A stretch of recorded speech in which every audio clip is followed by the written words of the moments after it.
Hi, everybody. Thank you for joining us today. I think we'll get started because we're already a little bit past, but people will pour in over the course of the panel, hopefully, and we'll just get started.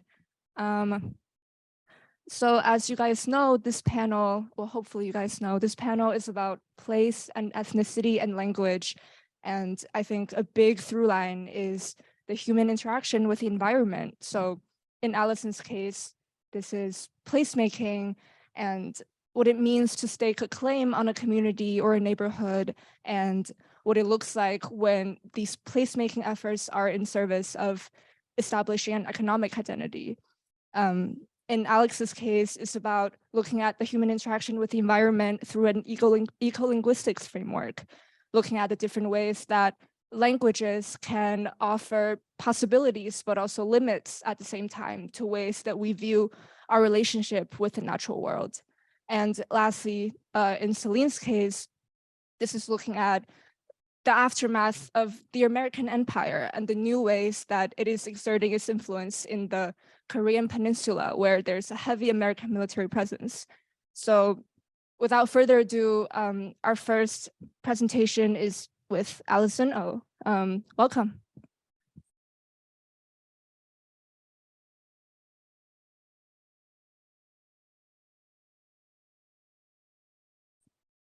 Doesn't matter which mic I use. It doesn't? It both should work. Yeah. Hello. Can everyone hear me? Right. Great. Good morning, y'all. I'm Alison, and as was just mentioned, my project focuses on Los Angeles's Koreatown as a case study for different tactics through which ethnic communities try to stake their claim on a neighborhood. And if you look at this slide right here, this is one of the busier streets in the neighborhood, and you can see placemaking tactics at work already with this pavilion over here with these signs indicating international investment from Korean businesses. We're going to go a little bit more into depth on the actual demographics of this neighborhood and what's at stake. So just a couple more images. This is Southwestern, which is another major boulevard in the neighborhood. And you'll see that the major visual cues for, say, a pedestrian or a visitor or a driver going through the neighborhood is really the signage. There's a lot of small businesses here, a lot of businesses that cater specifically to sort of these cultural commodities. You have restaurants, you have specific clothing, culture products, and these are sort of the main cues on the actual street as to the identity of the neighborhood. To go a little into why I was interested in this neighborhood in particular, from what I've presented so far, the images you've seen, it probably looks like maybe a more stereotypical ethnic enclave. You've got a clear ethnic identity, clear community that has staked their claim. But in reality, Koreatown is not a majority Korean neighborhood. It's never been a majority Korean neighborhood. It's actually a majority Latino. And so I thought it was an interesting tool to look at how it's possible and through what tactics this Korean ethnic minority has actually asserted their claim over this neighborhood. What's facilitated that specifically through formal placemaking tactics and the sort of conflict that that can lead to when the place identity as externally perceived doesn't necessarily match up with what the community residents think of the neighborhood. I also think that there is a little less literature in general in terms of newer ethnic enclaves. This is a newer neighborhood that emerged mostly after immigration in the 70s and 80s. And there's a little more literature at the moment that looks at historic ethnic enclaves, transitioning ethnic enclaves, maybe Little Italy's, Chinatowns, Japan towns, little Tokyos, and a little less on sort of these newer immigrant communities. And this is really a community where you have a continuous influx of immigration. So my major question here is how all these hybrid characteristics are affecting the way through which stakeholders are negotiating their identity. So just a summary of those research questions again. first is sort of more descriptive, what tactics have been used. The second is more about the motivation. And the third is more about what happens when conflict inevitably arises. So like I mentioned, Koreatown, not majority Korean, it's about 18% Korean, and the majority ethnic group is Latino, a bit over 50%. And the majority of the Latino population is from Mexico. So quick history of what has prompted the growth of this neighborhood. It's mostly 1965 immigration reform, the abolition of country-based quotas. In the 70s, there was really a concerted effort by sort of merchant community to establish this neighborhood as a commercial center. In 1980, the neighborhood gets its first honorary recognition as a Koreatown. And in 2010, there's this official proposal and recognition. And that 2010 formal placemaking tool is really the focus of my project. So essentially what happened in 2010 is that there was a recent reform in the Los Angeles City Council that allowed specific communities and neighborhoods to apply essentially for a symbolic designation. So you just get a petition, you gather a certain amount of signatures, you submit it to City Council, and they essentially go through a series of hearings, listen to what the residents think, and then vote on whether or not that designation will actually go through. And what happened in 2010 is that there was actually first an application for a Little Bangladesh in an area that a lot of people in the neighborhood, especially Korean Americans, thought of as belonging to Koreatown. They thought they had already had a stake to this part of the neighborhood.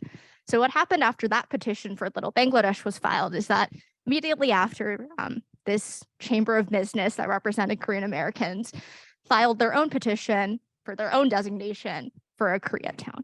And this image you see on the right are the boundaries that actually ended up going through City Council. But the original boundaries that were proposed, both communities proposed much broader boundaries. They wanted a lot more territory. And that process of negotiation, figuring out, quote unquote, what you're owned is what I'm interested in with this project. So the way that I mostly conducted my research is through a series of semi-structured interviews. I conducted 11 in total. And I'm going to go into a little more detail on who I was interviewing, what I learned. But to supplement that interview data and this specific 2010 case study, I also went through just City Council archives to look at any other precedent for placemaking proposals in the neighborhood at this time.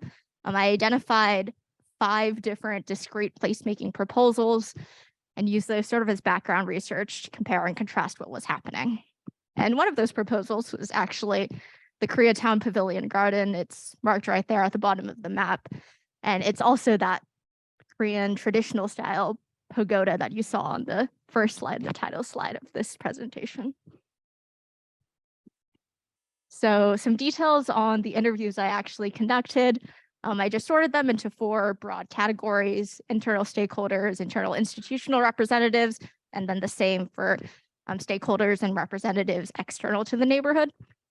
So if you see, there's like a numeric breakdown of who I interviewed here, but mostly I was speaking to representatives of the community in terms of community nonprofit leaders, as well as governmental representatives. So city council staffers who were helping advise on this process, or people who worked at private partners of city council who are responsible for sort of administering the budget and the detail of these projects.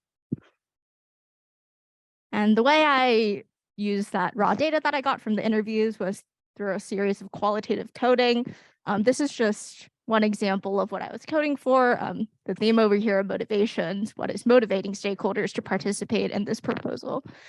And I identified just a couple of recurring themes throughout my 11 interviews. And you see some accompanying quotes. So for example, one thing that I saw a lot was this idea of a desire for recognition. A lot of different interviewees sort of stated their claim to the neighborhood in terms of what they viewed as their contribution to its current growth, its current manifestation. Korean American interviewees in particular really emphasized the economic contributions they'd made to the neighborhood, this idea of investment, really a connection between economic ownership, property ownership, and this sort of more symbolic place ownership. And on the other hand, you also have a lot of more abstract fears about a fear of loss of identity, a fear of loss of political power. This idea that even if a boundary is symbolic, it can have really real ramifications in terms of investment, political power, your ability to organize, and the cohesion of your community.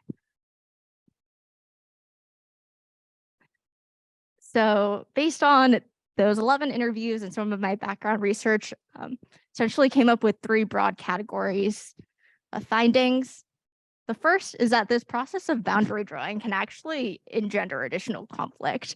The second is that the specific process of designation that was used in 2010, this more formalized policy through the city council, privileged stakeholder groups that had more of these institutional resources. And that was especially apparent because this is an immigrant neighborhood where you have a lot of low-income residents, a lot of residents who don't speak English. The third is that symbolic boundaries like the one that was drawn here nevertheless have pretty significant political and economic implications for the communities that are living in these neighborhoods. So to go into more detail on this first finding, I've just selected a couple of quotes here that I thought spoke to this. You see this idea of drawing boundaries as a zero-sum game. Someone's winning, someone's losing. Everyone wants to stake their own claim. And this final quote here is from a city planner who participated in this process.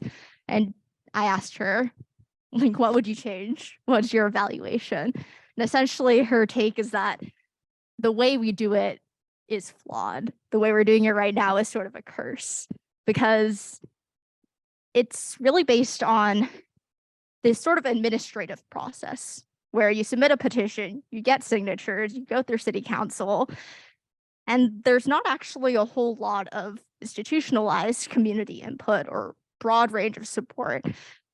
And that can lead to sort of more squabbles between those stakeholders that do have resources, but that aren't necessarily representative of what the neighborhood really feels. The second broad finding connects to that idea that the formal process of designation is pretty inequitable in terms of who actually gets a voice, who is represented.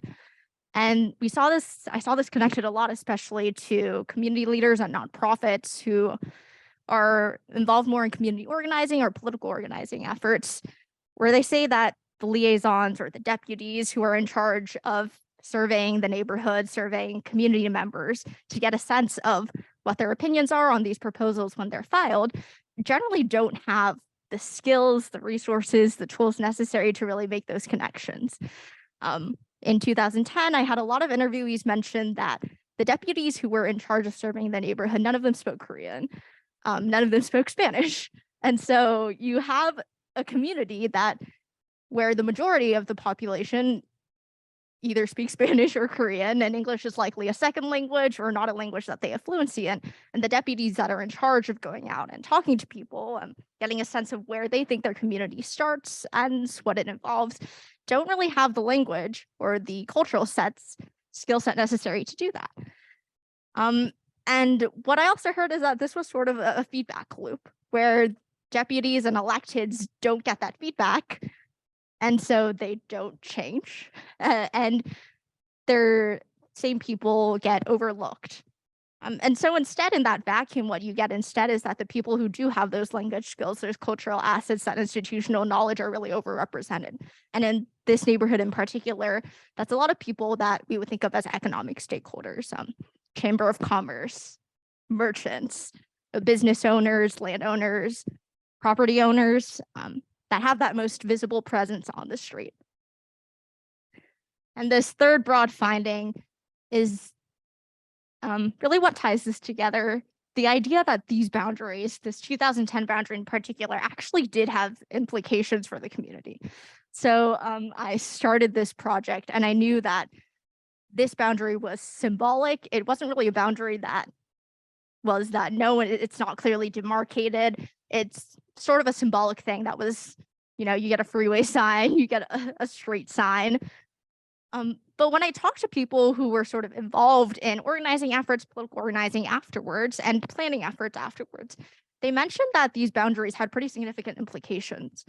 For example, in the most recent 2020 redistricting cycle, people were looking at these boundaries that were drawn in 2010 through this sort of administrative process and using them as the guidelines to draw actual congressional districts or city council districts where people votes representation actually does matter.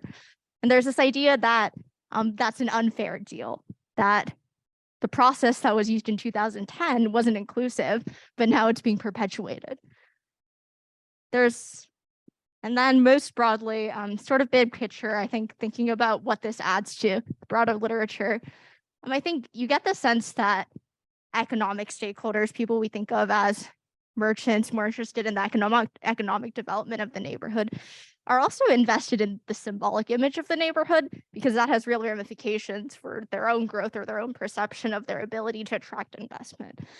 And so you see that neighborhoods aren't just natural outgrowths of commercial activity, but you have concerted effort on the part of specific stakeholders that have resources, that have institutional knowledge, to build the neighborhood in a way that they think most benefits them. And sometimes that leads to a process or to a result that isn't necessarily representative of the broader community.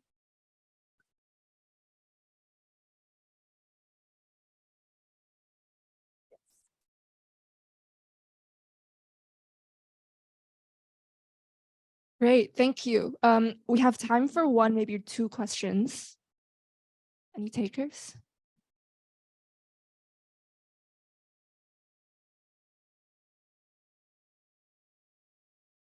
Okay. Cool presentation, Alison. I'm intrigued by when you were laying out your methods, you had this category of what you were calling external stakeholders. And so I guess I'm just wondering what that means, first of all. But but a maybe more specific question is, you know, I assume that it's only a fraction of the Korean population of Los Angeles that actually lives within Koreatown. So is it the case that it's important for people who live elsewhere in the city, that it's important to me as a Korean American to know that there is a Koreatown, even if I myself don't live in it? Is that what's going on? I mean, what are some of the other kind of like symbolic resonances of these designations? Yeah, to the first point about how I categorize the stakeholders, basically I just asked the interviewees how they thought of themselves and their relationship to Koreatown. Like a very broad question. How did you first get involved in work here in Koreatown? And then based on whether they identified themselves as a resident or a worker of the neighborhood versus not a resident of the worker of the neighborhood, was the internal external categorization. In terms of the broader symbolic resonances of the neighborhood, you're right that the majority of the Korean American population in Los Angeles City or Los Angeles County does not live in this neighborhood. In fact, there's sort of this pattern of moving to the suburbs. Koreatown is maybe a receiving point and entry point for a lot of immigrants, but then once they accumulate more wealth, they will move out to Irvine or some of these ethnoburbs that scholars are calling. But I think Koreatown really emerged in the 1970s, specifically as a commercial destination, sort of a place where people do their shopping, to spend their money, to speak the language, get their cultural products. And at the time, sort of the founder's goal was also to create a residential community there. And I think the commercial success happened and the residential community didn't quite follow to that extent.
Okay.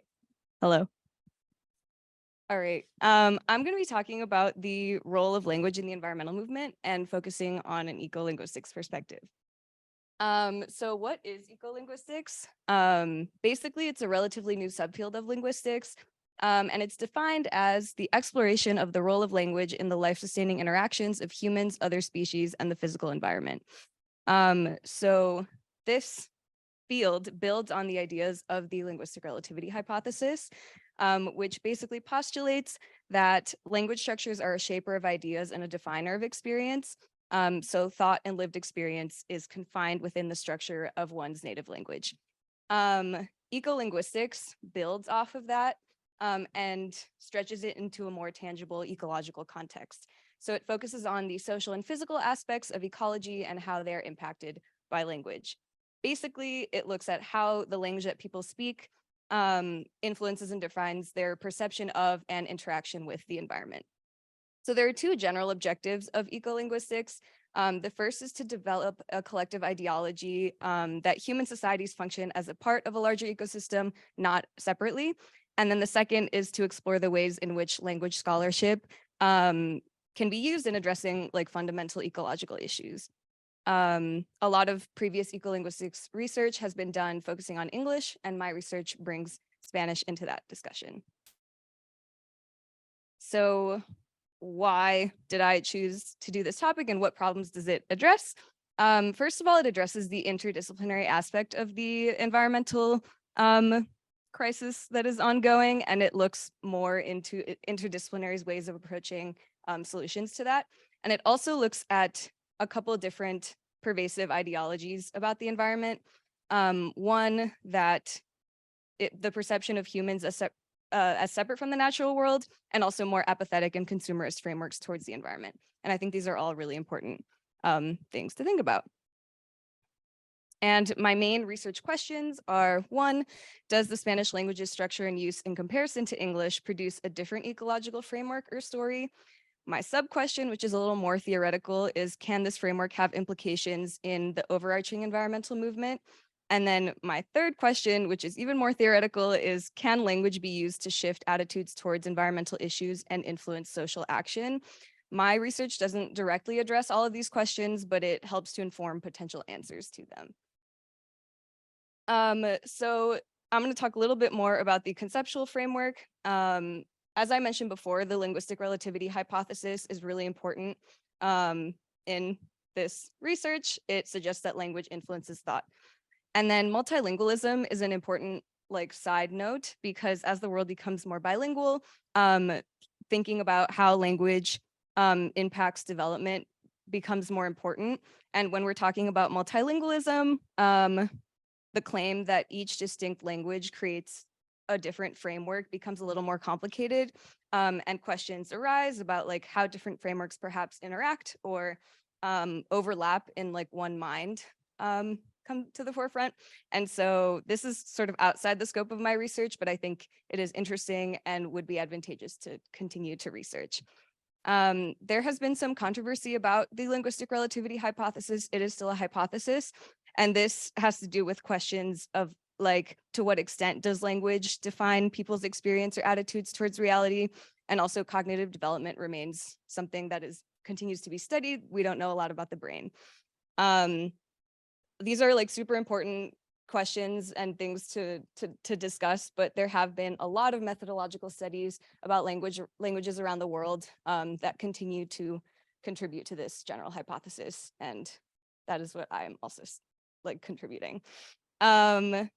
And then how does ecolinguistics relate to all this? As I mentioned before, it sort of stretches these ideas into a more tangible ecological context. There is a really important pioneer of ecolinguistics research. His name is Aaron Steeb. I don't know how to pronounce it, but he sort of coined the phrase stories to live by, or stories we live by, which basically he describes that stories are the secret reservoirs of values. And he analyzes the way that language is used to shape human industrial and consumerist cultures in order to uncover stories that are more harmful to the environment or more beneficial to the environment, and also to find ways in which people can move towards a more beneficial story to live by. So I'm going to define ecology a little bit. in order to like emphasize that point, I'm not really going to go into the philosophers or the history that are on the slides, but ecosophy, sorry. Ecosophy refers to a wisely governed society in which human structures and ecology are viewed as parts of a single living system. And this world expresses care for natural ecosystems and for the sustainable usage of surrounding resources. So a strong presence of ecosophy then provides an example of an ecologically beneficial story to live by, because it encourages the revitalization of the surrounding environment. So it's important to look at things like ecosophy in order to reorient stories to live by. So my argument is, one, there is a substantial difference between discursive choices made in English from those made in Spanish, and these differences contribute to two distinct ecological frameworks. And then two, the consequent frameworks ultimately encourage different ways of looking at the natural world. And these conclusions are based on both my research, but also previous English-focused literature and Romance language-focused literature. So a brief overview of my literature review. Ecolinguistics research, as I mentioned before, has been primarily focused on English, but there are also a lot of indigenous language-focused studies. As I was researching, noted a lack of Spanish-focused literature, so that's what I wanted to hone in on. Each study that I look at in my literature review focuses on things like possessive or pronouns or use of agency or verbs or active voice, which are all things that I also focus on in my study, but they are in the context of different languages. And I, again, focus on Spanish. So this is an example of my data and analysis, which I will go further into in a bit. But basically, I went about doing this through ecological discourse analysis, which is observing and analyzing written forms of language to identify ecological frameworks. And the written forms that I use were articles written in the New York Times, which was just a very accessible source that provided corresponding articles in English and Spanish, and that covered environmentally related topics. A big important note is that translation is really key in this thesis. Translation choices are very much guiding my assumptions about general frameworks, and I will discuss that a little bit later. But translation is a big part of this thesis. So I analyzed this data through sort of like a coding and analysis method. I identified like key themes and linguistic choices that repeated throughout each article, and then I classified them into more general linguistic choice themes in order to better define the relationship between the written text and the abstract frameworks that it produced. So the first example, the English version says save the rainforest. The Spanish version roughly translates to save your rainforest or save their rainforest. So there's a difference in use of possessive, and the Spanish version sort of creates more of a relationship between the reader and the text.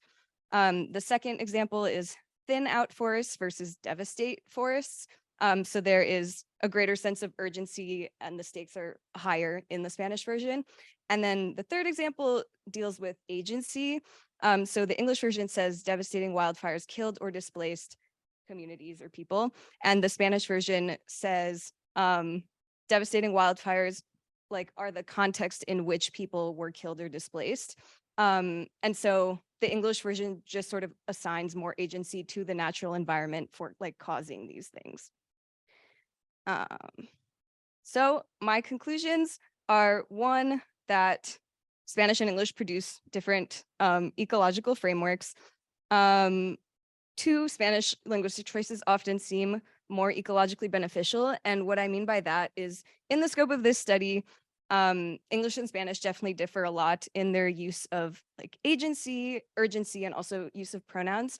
And these are really important components in creating frameworks. All three of them have the power to create a space in which the reader has a deeper connection with the text or a more like empathetic reaction to the text. And it also contributes to a heightened sense of perceived actionability when it comes to interacting with the natural environment. And that sort of ties in three. And then also translation is a key component of comparative linguistics. The linguistic differences in my research cannot be attributed only to the language structure, but also to the choices made by the translators who at the New York Times are not necessarily known. And so this translation issue ultimately sets also the groundwork for one of the limitations of my work. So why does this matter?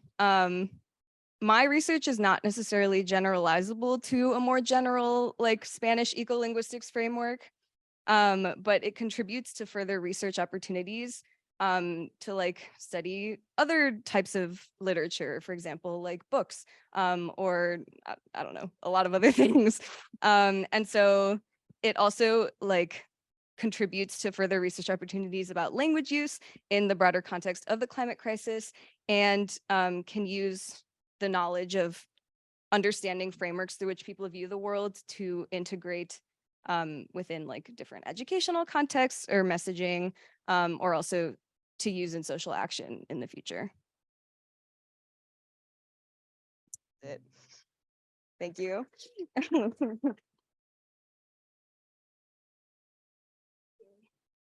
Any questions?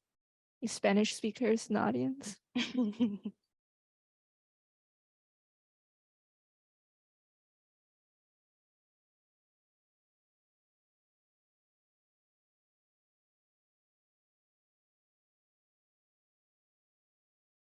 Thanks. I was just wondering if you could talk a little bit about the implications of your work, like especially for, given that so many climate movements are international, like because of the global scale of the problem, just, curious, like if there's advice you would give, to activists or policymakers on this topic. Yeah, I think that a lot of more research has to be done in ecolinguistics first.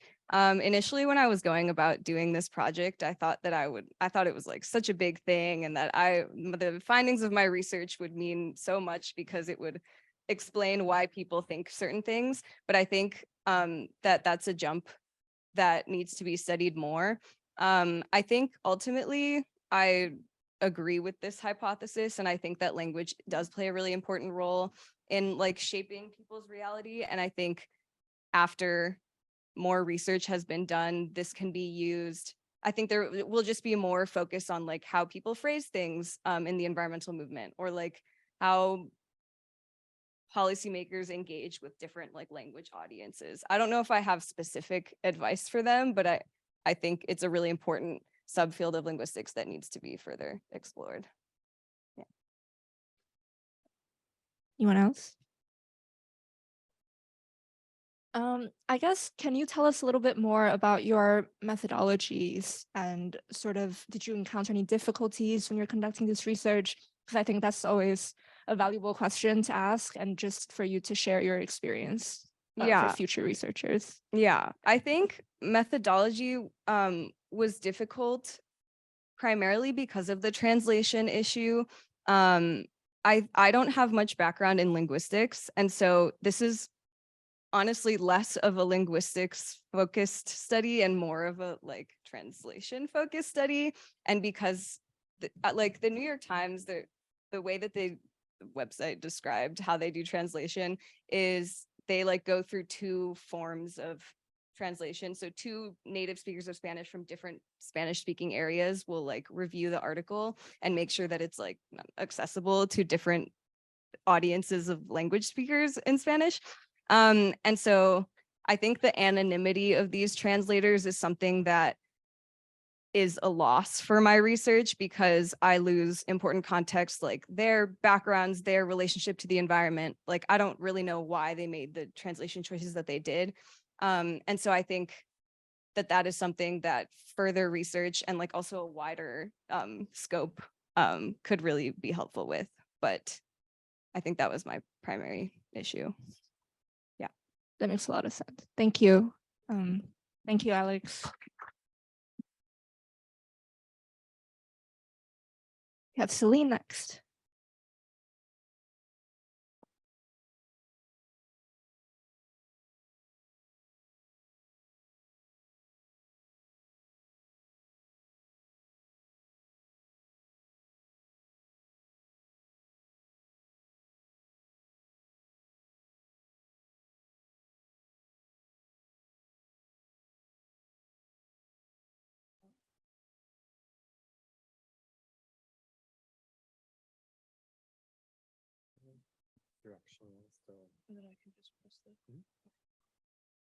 Hello.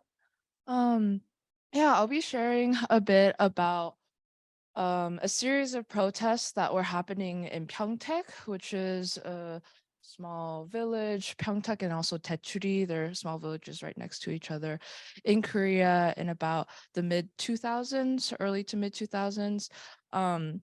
In response to a series of growing attempts to expand American militarization and military bases around the area.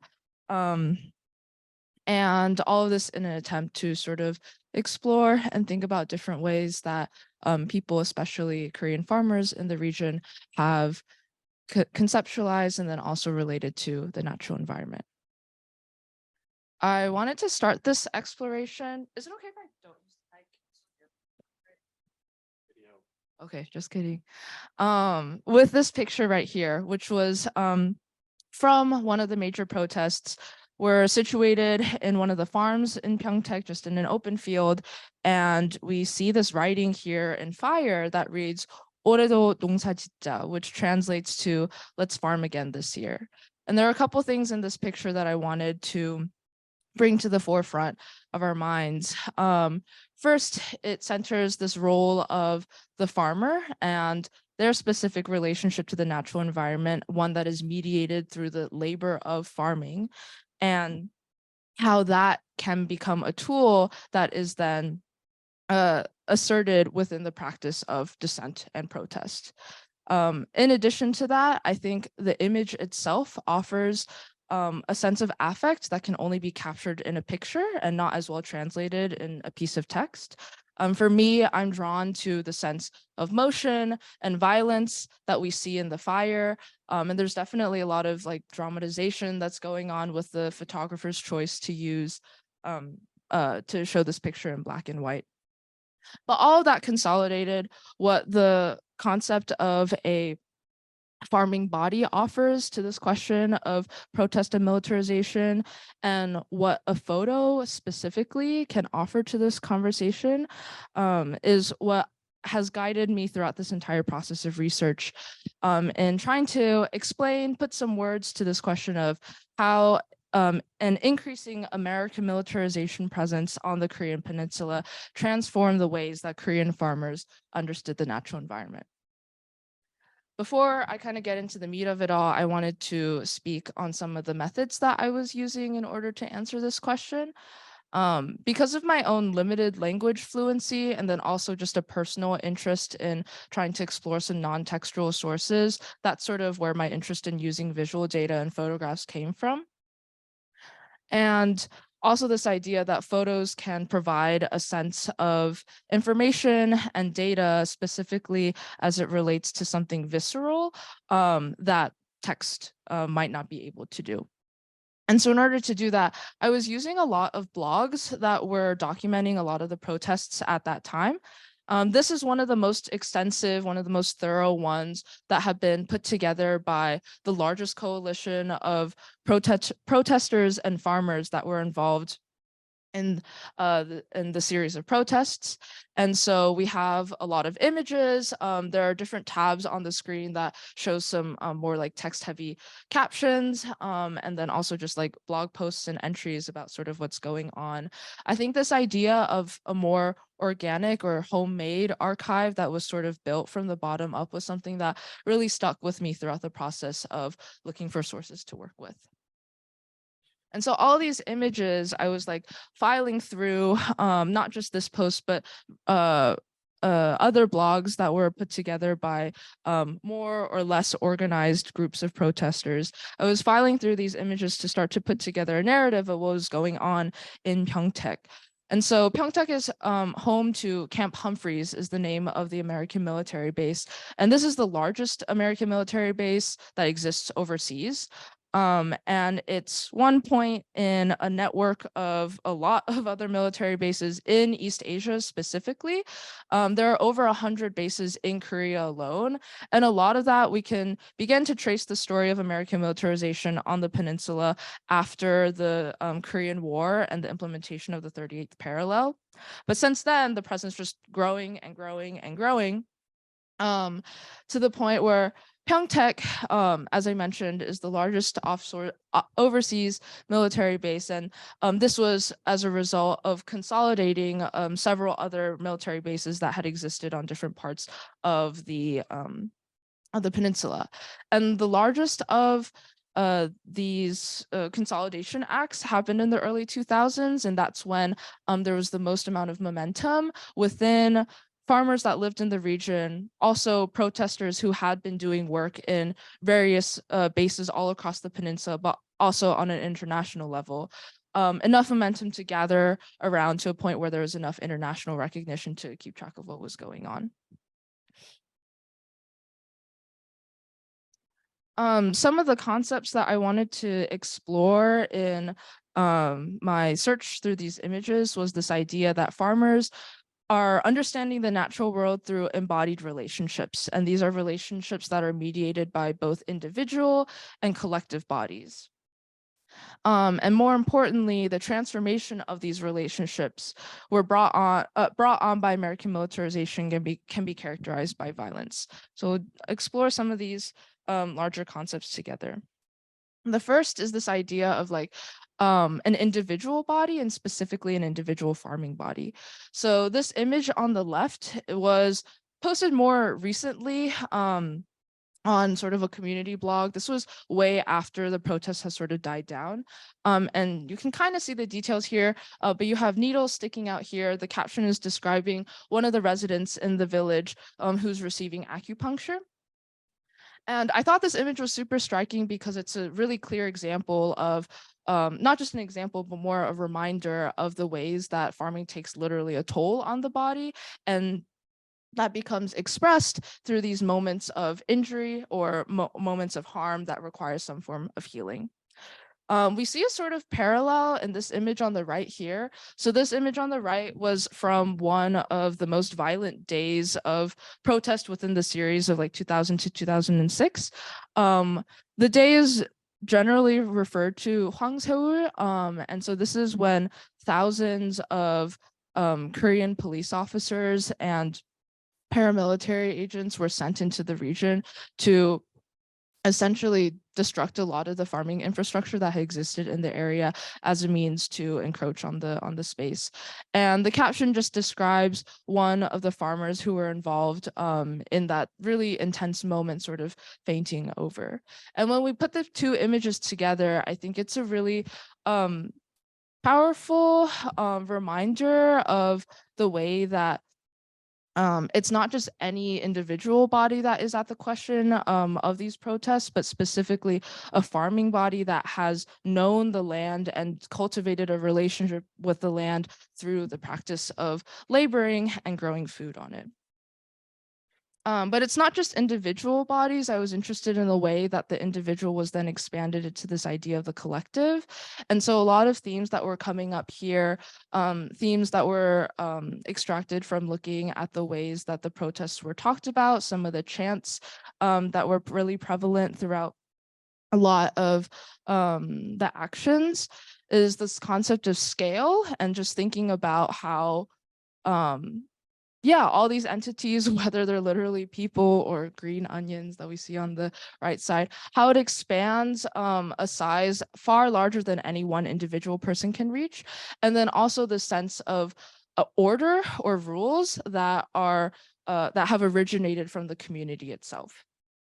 And so we see this a lot of active efforts being made within the collective body in order to try and keep these relationships, whether they're between relationships of farmers that live and work in the area, or protesters who have traveled from afar.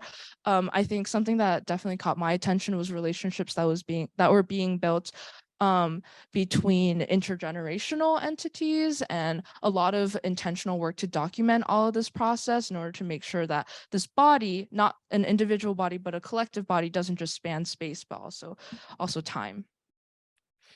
And so with these relationships, a lot of, or the significance or the political importance behind this work comes from is the fact that these are the relationships that are at risk when we see an increasing militarizing force. And so in this last part of my thesis, I was exploring this concept of violence. And I think the case of Pyeongtaek and really any agrarian community provides an interesting and important nuance to this question of violence. So here we see another large rice paddy that has yet to be disrupted. But one could argue that the sheer act of farming itself is a form of disruption, right? It's not like it's purely pristine or anything like that, but very starkly we can see the visual disruption in the kind of violence that, or the kind of disruption that is happening here in the farming versus the kind of violence that is happening here, which was also taken from the same Hwangso, like the most violent day that I had previously mentioned. And I think some of the differences that we can begin to put words to is the difference in scale and then especially temporal scale. This is a sort of disruption or cultivating of the land that has taken time over many seasons and over many generations. And this is a kind of disruption that happened in the amount of a single day. And so this question of violence was something that I was interested in, and yeah, how it put at risk the various relationships, both to individual bodies and collective bodies as well. I wanted to end this presentation just on a sort of reminder from one of the sculptures that were left throughout the protests here. And I think it's a nice symbol of the relationship and the contesting relationship between the farmers that were living in the area as represented by the sort of tools that are sticking out of the missiles, which I think are representative of the increasing military force in the region. All this to say, the base still exists in the village, and a lot of the farmers that were displaced because of this never were afforded the opportunity to come back. And I think that is, again, a helpful reminder that this practice of tracing the contestation between the conflicting forces and the conflicting relationship, as long as the base still exists on the peninsula, it's something that is worth discussing and has stakes. And so, thank you.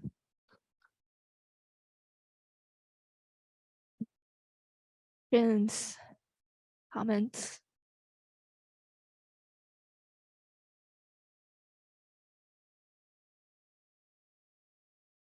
Hi, Selin. Thank you. It was a great presentation. You talked a little bit about the intergenerational aspect of this. And so I'm wondering if you could comment on that, because I know like the, connection to like American military in Korea has sort of like the perception has sort of changed over time among different generations of people. And I'm wondering if you could speak to that just a little bit more.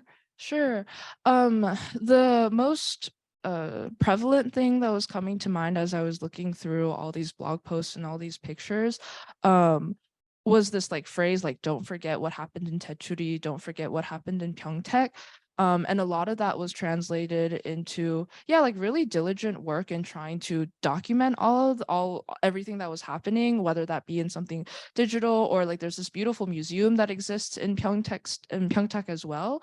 And so there I see some like intergenerational relationship building in the sense that like, making sure that there's a connection being built to people who weren't necessarily there at the site. But another direction that I wish I had more time and space to continue exploring is the fact that the farming population in Korea, and this is kind of the case globally too, was so old. It was really interesting to see a lot of the protesters who were putting their bodies on the line were, just as we saw in the pictures, were really old. They were very elderly. And even so, this was something that they knew was like, was something that was worth taking a risk and putting their body on the line. And then sort of pushing against that is bringing in elementary schoolers and younger people from various neighborhoods and various villages into the space as well, with the museum, and the same sort of narrative of like, don't forget what happened here, even if you physically weren't here as well. So yeah, those were some of the threads that I was teasing out.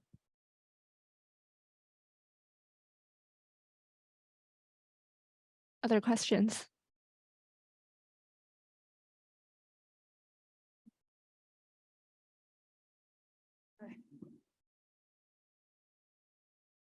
Thank you. I wonder if you could talk just a little bit more to your methodology, because I'm just curious how you chose the sources that you used, how you chose the photographs, how you chose which photographs to pair together. What was that process like for you? Yeah, I think like pretty simply speaking, it was kind of just like another qualitative coding, looking out for themes that, and my themes were like an individual body, collective bodies, and then like various representations of violence. My starting point there was this framework by this scholar named Jillian Rose. And yeah, she had like a really helpful set of questions where with each image, you're looking at the site of production, the site of I don't remember all the terms. But basically where it was produced, how it was produced, and then how it was shared. There's one more column that is like slipping my mind right now. And then within each of those columns, you're looking at a technological aspect of the image. So that's sort of like, how was this picture taken, with what camera, with what sort of tools, a compositional aspect of the image. That's almost a more like artistic analysis of like, why did this photographer choose to compose this picture in the way that he or she did. And then also a social aspect of analysis, and just thinking about like who was seeing this picture and like why, and like why is that meaningful. And so as I like pulled out all these images from the blogs, I was applying that question of analysis to each of them. And then through that, I was able to pull out these like larger themes and sort of make my own argument by placing images together in a way that they hadn't been placed before. Thank you. Do you have? Well, I think that's it. Thank you, Selin.